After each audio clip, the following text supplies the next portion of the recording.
રાજકોટમાં school van ચાલકે નિયમો નેવે મૂક્યા। ઘેટા બકરાની જેમ વિદ્યાર્થીઓને સ્કૂલ વાનમાં બેસાડ્યા। વિદ્યાર્થીઓને ખીચોખીચ ભરેલો સ્કૂલ વાનનો વિડીયો વાયરલ થયો છે।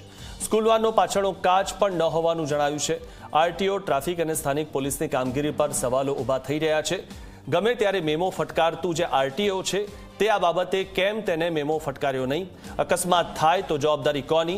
શું આરટીઓ આની જવાબદારી લેશે?